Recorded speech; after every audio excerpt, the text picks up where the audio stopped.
Սիրելիներ, ես այսօր կցանկանամ ձեզ ներկայացնել, թե ինչպես կարելի է շատ հավասարաչափ փաթաթել տոլման կամ ինչ տարբերակով կարելի է կտրատել կաղամբը, որպեսզի ավելի հեշտ արդյունք ստանանք։ Առաջինը, վերցնում ենք կաղամբը, ազատվում ենք ավելորդ թերթիկներից, մաքրում ենք,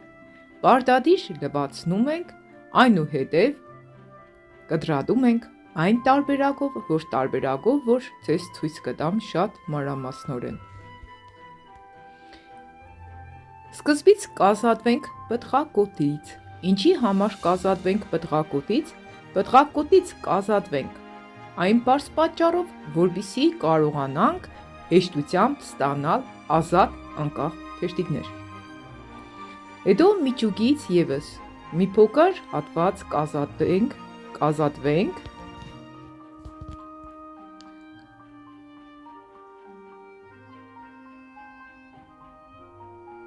կվերցնենք փոքրիկ սուր դանակ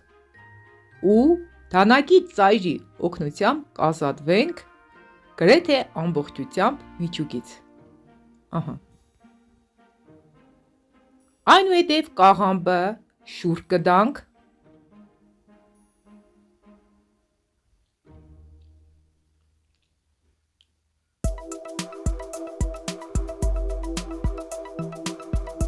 հակառակ ուղղությամբ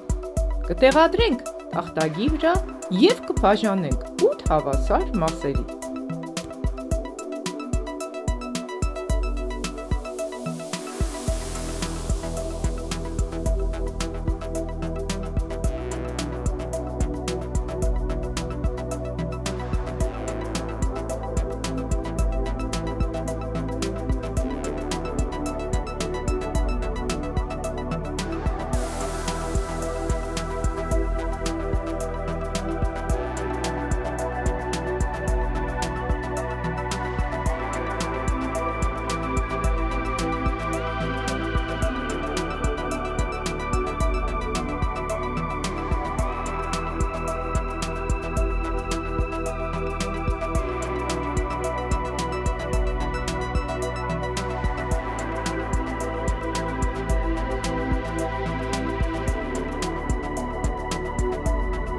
Այնուհետև մեջտեղի հատվածից կհեռացնենք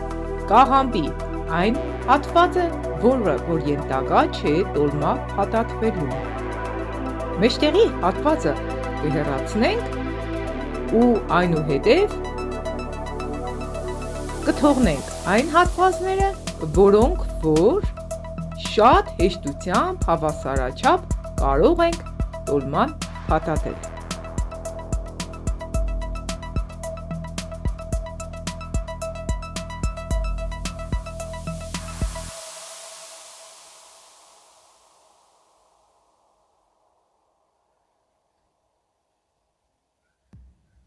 Մեջտեղի հատվածը կարող եք օգտագործել որ աղցաններ, կոտլետ, կաղամբով կոտլետ պատրաստելուն, այնպես որ շատ բաներ կարող ենք պատրաստել կաղամբի միջուկով։ Իսկ որպեսզի մեր տոլման լինի շատ հավասարաչափ, շատ գեղեցիկ, ուրեմն կարող եք պարզապես կտրատել այս տարբերակով։ Այս տարբերակով, երբ որ կկտրատեք և կեփվեք, ավելի շուտ կեփվի և արդյունքը գերազանց կլինի։ Որպեսզի համոզվեք, ապա կտրատեք այս տարբերակով, վարվեք այս կերպ և գրեք մեկնությունների մեջ, թե արդյոք ձեզ մոտ այն լավ ստացվեց։ Ինչպես նաև պարտադիր գտնեք խոշոր կաղամբ։ Սիրելիներ, քանի որ ես մեկ այլ տեսանյութ էի պատրաստել այս գործընթացը նկարել էի, բայց սեղմել էի ֆոտո էր նկարվել, այդ պատճառով նորից եմ նկարել այս հատվածը, որպեսզի ձեզ ցույց տամ։ Բայց շարունակությունը ցույց կտամ նորից հաջորդական գործողությունները այս հաջորդ տեսանյութում։ Այսպիսով, այս ամենը կտեղադրենք կաթսայի մեջ, հավասարաչափ, վրան կլցնենք տաք ջուր, կթողնենք, որպեսզի այն եփվի 8-ից 10 րոպե, արդեն բավական է, մինչև կաղամբի թերթիկները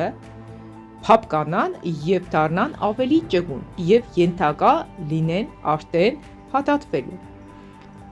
Վրան աղ կլցնենք, կեռա 8-ից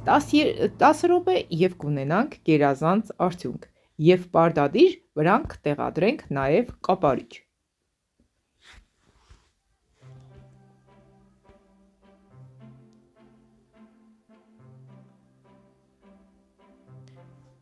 Կլցնենք վրան արդեն մոտ 1 ճաշի գդալ աղ, կախված մեր կաղամբի չափից։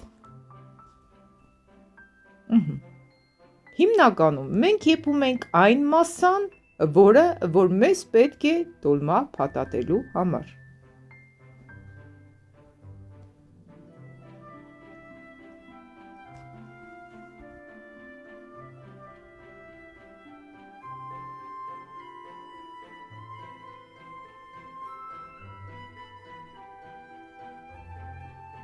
Ահա եւ վերջ 8-ից 10 րոպե անցավ, մեր կաղամբը պատրաստ է, տեղափոխում եմ մեկ այլ տարայի մեջ, քամիչի մեջ, որպեսզի ջուրը ավելորդ ջուրը քամվի։ Իսկ այնուհետև կօգտագործենք այն տոլմա փաթաթելու համար։ Սիրելիներ, շատ պարզ է, շատ արագ հեշտ է, փորձեք։ Կիսվեք նաև մյուսների հետ էլ։ Այսուհետ կաշխատեմ ձեզ հետ, կիսվեմ նոր բաղադրատոմսերով, նոր տարբերակներով, որոնք կօգնեն, որպեսզի խոհանոցում ավելի առաջատար լինեք, ավելի գերազանց արդյունք ստանաք, ինչպես նաև ունենաք շատ հարուստ, քիչ ծախսով, վիտամիններով հարուստ կերակրատեսակներ։ Այս կան ինչ կցանկանայի այսօր, այս պահին կիսվել ձեզ հետ։ Ձեզ ցույց կտամ նաև, թե ինչպես հավասարաչափ կփաթաթվի տոլման։ Այս տեսանյութի վերջում ևս։ Այսքանը սիրելիներ։ Ձեզ հետ կցանկանամ նաև հաջորդ տեսանյութում կիսվեմ բլինչիկ պատրաստելու նոր բաղադրատոմսով ևս։ Այնպես որ բաժանորդագրվեք մեր ալիքում, ովքեր բաժանորդագրված չեն, ինչպես նաև սեղմեք զանգակի կոճակը, որպեսզի երբ որ տեսանյութը տեղադրեմ, առաջինը դուք ստանաք։ Ահա տոլմայի վերջնական արդյունքը ևս սիրելիներ, այսպիսին կստացվի, այսպես հավասարաչափ կստացվի,